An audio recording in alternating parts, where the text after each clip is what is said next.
We got Soul Love. Yeah. So this is one that it doesn't have as much to do. Is this the one that doesn't have as much to do with the rest of the album? Not Or really. I think it's more about like a Bowie's nihilistic view about love. Um, that he has no need for it. It's kind of useless, pointless, uh, and it's kind of interesting because the music kind of betrays that idea. It's like very, it's almost doo wop, like doo wop, but a little soulful at the same time. So you think Mhm. I thought it was a love song for the longest time. It's Um, more mellow. It's more upbeat no, than it's yeah, than 5 years. but even the Uh, line like "love is not loving," I'm like, what did that mean for the longest time? And then I'm like, oh, it's just like loving is a politer way of saying like, I don't know if we can swear in this, in this video, but having physical intimacy yeah, doesn't necessarily mean love. Doesn't have anything to do with love. So um, to me, it kind of it complements 5 years, and it's kind of showing showing a world where like they all know they have 5 years left to live, and so things just get really out of hand. Like people don't want to have serious relationships, they don't want to commit to anything anymore because what's the point? They have 5 years, so they're all just like giving into their more basic animal instincts, which there's nothing wrong with, but that's all they're doing. And I think that's important because it sets the scene for Ziggy Stardust, who is like this, you know, very open and sexually open, hmm promiscuous, all-knowing. I don't know. Yeah, it's kind of like a god-like figure to come down and then to embrace him. Like if they were, I don't know, more committed to traditional values or whatever, probably wouldn't embrace Ziggy Stardust. So I hmm think that's the only thing I can get from it. Or it has nothing to do with anything. And Bowie was like, hey, this is a good song. Let's just put it in there. yeah, yeah. That's actually that's pretty accurate. That sums it up pretty good. Yeah. But I mean, I like this one too. I like Soul Love and I find Moonage, Daydream, and Soul Love go Yeah, they fairly go well really well together, together. actually. Yeah, it's kind of a good lead up to Moonage Daydream, honestly.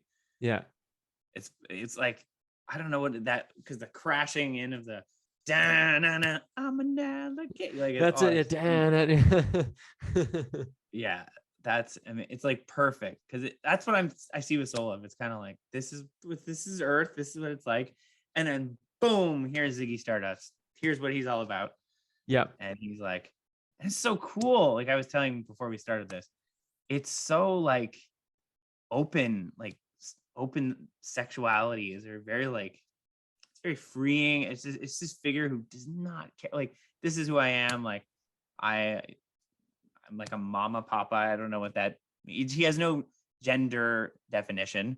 He has no gender definition, no sexuality definition. That's so ahead of its time for like yeah, 1972. Like that's crazy. yeah.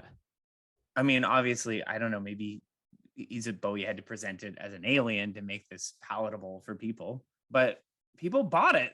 That's like so cool to me. I know. It's what makes like Ziggy Stardust such a fascinating character. Another thing I was gonna say about Moonage Daydream, if we're is that there's a part, Oh yeah, there's the whistling part, like did it did it did yeah. did It's it. there's a piccolo in it. It's so There's cool. a piccolo. There's a piccolo. It's like this heavy song, and there's a piccolo in it. I know when I heard that, I immediately thought of you, but I also yeah. Yeah, See, I didn't even know that was a piccolo.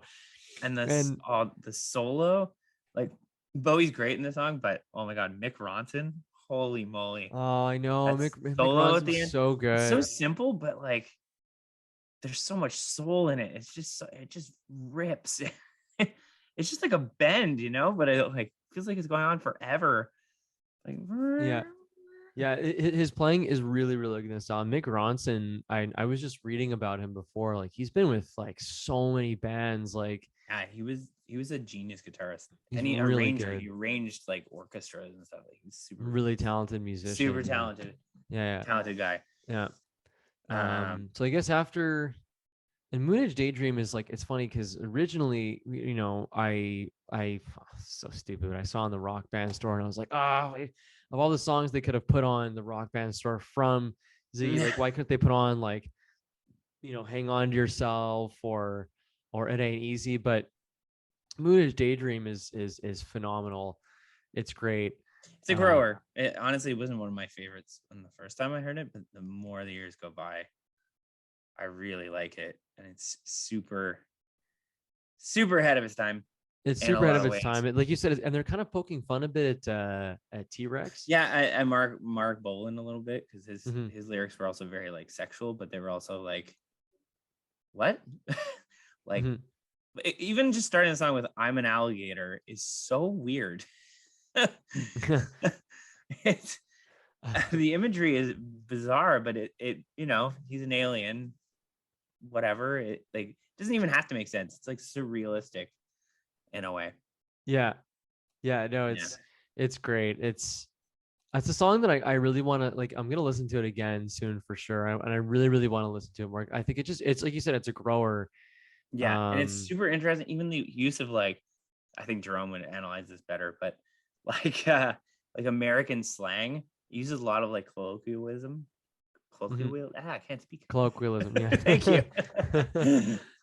um, and like slang, and it kind of shows like Ziggy Stardust trying to like pick up the lingo and try and like climatize. Like he says a lot of like American sayings, like far out, man, far out. Like no one says that anymore, but in 1972, Far out, far man. out and freak out, and yeah. Yeah, and then we